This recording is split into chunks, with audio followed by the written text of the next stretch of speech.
जो अभिमान है, हमारा जो अहंकार है, वो हमारे सामने प्रकट हो जाता है, इसलिए परमात्मा हमसे दूर हो जाता है। रावण ने भगवान शंकर को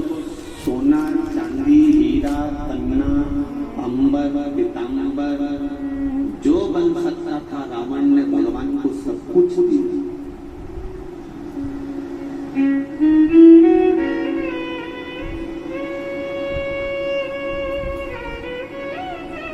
आपने भी कल भगवान कृष्ण को, जितने लोग कथा सुन रहे हैं आस्था चैनल पर, फेसबुक, यूट्यूब पर,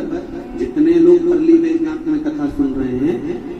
हमारा विश्वास देता है कि कल आपने भगवान को कोई चीज देने में कमी नहीं रखी होगी। तुम्हारे यहाँ चांदी का कटोरा होगा तो कटोरे में भोग लगाया होगा, तुम्हारे यहाँ स्टील का बर्तन होगा तो स्टील में भोग लगाया होगा, तुमने पंजेरी भी बनाई होगी, तुमने मखाना भी सेका होगा, तुमने लड्डू भी बनाया होगा, तुमने हीरा भी बनाया होगा, तुमने पंचामृत भी तैयार करा होगा, तुमने सुंदर सुंदर झूला भी सजाया होगा, तुमने भगवान का सुंदर सुंदर श्रृंगार भी करा होगा, तुमने कोई कमी नहीं रखी होगी भगवान के आभूषण में, टोपी में, मुकुट में, बंसी में, कंकण में, तुमने भगवान को सब कुछ दिया होगा। जैसे तुम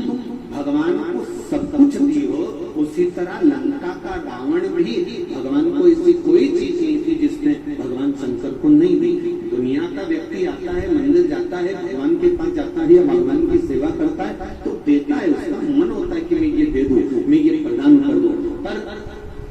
दुनिया के जितने लोग हैं भगवान को सोना दे देते हैं, चांदी दे देते हैं, रुपया दे देते हैं, अंबर दे देते हैं, पीतांबर दे देते हैं। दुनिया के लोग भगवान को सब कुछ दे देते हैं, पर दुनिया के लोग, जैसे लंका का राजा रावण सब कुछ भगवान को दे चुका था, बस अपना अहंकार नहीं दे पाया था, उसी तरह दुनिया के लोग भी अपना अभिमान नहीं दे पाते।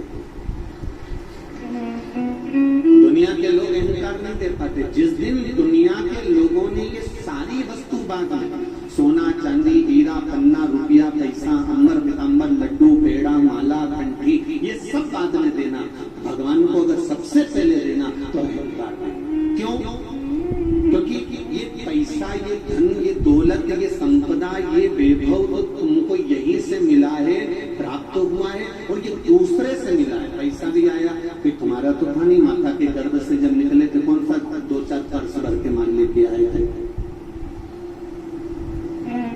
कोई धन तो साथ में लाए नहीं, सोने चांदी का बर्तन साथ में लाए नहीं, कोई आभूषण साथ में लाए नहीं, नग्न अवस्था में आए थे, नग्न अवस्था में चले जाएंगे। हमारे पास में हमारा कुछ भी नहीं है, ये हम जितना आभूषण पहनते हैं ये दूसरे का है, हम जिस मकान में रह रहे हैं ये दूसरे का है। आप जाओगे उस पर नाम दूसरे का लिखा जाएगा, तुम्हारे मरते से जायदाद प्रॉपर्टी पर तुरंत सील ठप्पा दूसरे का लग जाएगा, बच्चे बांट लेंगे, बड़े का ये, छोटे का ये, जमीन ये, जायदाद ये, संपदा ये। तो तुम ये अंदाजे में मत रखो कि ये तुम्हारा है, सोना चांदी भी तुम्हारा नहीं, मरते से दूसरे के हाथ में चला जाएगा, कपड़ा जेवर भी तुम्हारा नहीं, मरते से दूसरे के हाथ में चले जाएगा। तुम्हारा अपना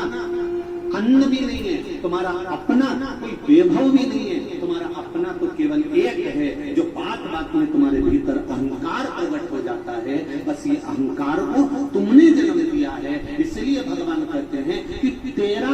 तू मुझको दे दे। तो लोग समझते हैं कि इसका क्या, तो धन दे देते हैं, पैसा दे देते हैं, सोना चांदी दे देते हैं, वस्त्र आभूषण दे देते हैं, लड्डू पेड़ा दे देते हैं। भगवान कहते तेरा तू मुझको दे दे, तो भगवान को तेरा तू मुझको दे दे, तो भगवान कहते हैं तेरा खुद का कुछ भी नहीं है, तेरा अपना केवल एक अहंकार है। जब मेरे मंदिर में आए, जब मेरी कथा में आए, जब सत्संग में जाए, तब अहंकार दे देना परमात्मा को कि मैं कुछ भी, मैं शून्य हूँ, मेरे पास में कौन सा पद है, मेरे पास में कितना वैभव है, मेरे पास में 4 फैक्ट्री, मेरे पास में 2 गाड़ी, मेरे बंगले, मेरे लोग